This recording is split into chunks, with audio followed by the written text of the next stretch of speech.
Yan po.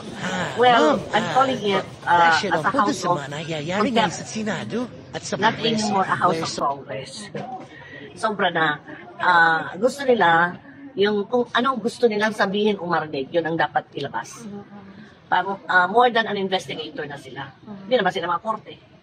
So, itong quad committee na to, mga, they feel like they are above the law. Na kung sinang gusto nilang ano, tsaka kagaya nung TG Amgarma, below the belt. Kung mayroon silang investigan, yung doon lang sana, within, hindi na yung pati yung kabit, yung boyfriend, bakit mga malinis pa sila? Yung apat na chairman ba, mga malinis yan. Actually, may kilala ko dyan, dalawa. Ang time na ako ipatawag ng Kongreso dahil dyan sa PCSO. O balita nga po namin, patatawag din kayo sa Kongreso. Opo, dahil daw doon sa PCSO, issue ng 90B. I don't mind. Marami man akong papeles dyan. At saka, during our time, I was the only director na hindi pumirma doon sa IRR. So, I'm willing, no problem. Pero sabi ko nga doon sa tumawag na congressman, within PCSO lang. Kasi pag lumampas sila dyan, abay, ibang usapan na yan. Hindi ako paano sa kanila. Kung i-contempt nila, walang problema yan. At paano yung pag kina-contempt kayo doon? Dadala na kayo ng damit? Pagpunta ko, dadala na ako ng damit. Para hindi na ako kakaba-kaba na wala pa. Dala ko ng aking mga gamot, insulin, kasi diabetic ako. Pero, Parang pala tayo. hindi ako papayag na papastusin ako na kagaya ng ibang mga resource person. Kasi ang nangyayari dyan sa quad committee na yan, yung gusto nila ang masusunod. Which is that, hindi naman dapat na ganun. Dahil kung hindi naman, mali naman talaga yung gusto nilang iparinig o ipasabi, ay aalma ako. So ano na ngayon ang masasabi niyo sa takbo ng mga pag-iimbestiga sa Kongreso at Senado? Halatang-halata naman.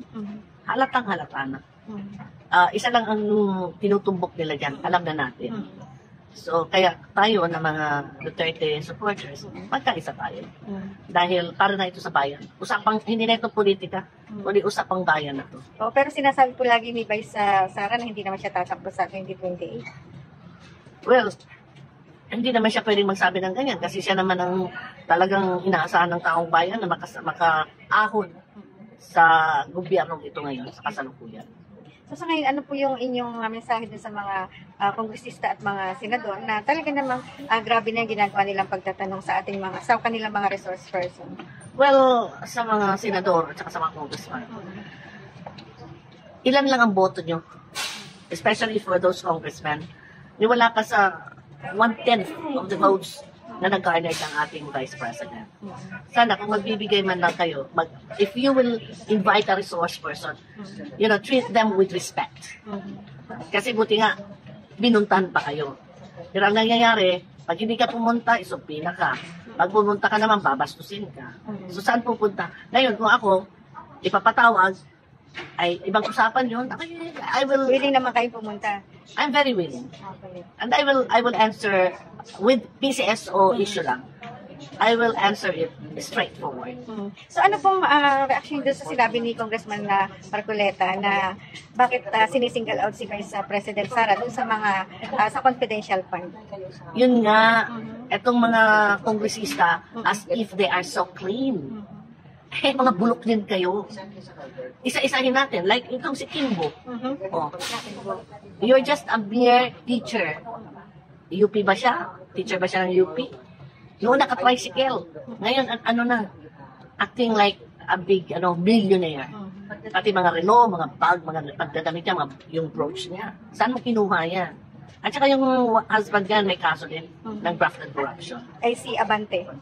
Kaya ito naman si Abante, pastor yan. I remember, nung panahon na kalaban ako ni GMA, ginamit niya ng auntie ko, may she rest in peace, para ako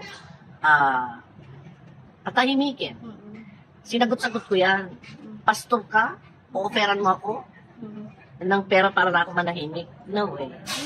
At saka, may nagsabi sa akin sa mga distrito niya, and I have to double check it first, na mayroon din kaso yan ng child abuse. So, ipapacheck ko muna. Pa next week, maghalongkat ako, dahil baka mamaya ipatawag ako, at mamaya aarte-arte yan sa akin, at least mayroon akong pambala sa kanya. Mm. Opo. Ayun. Okay, maraming salamat po. Opo, thank you.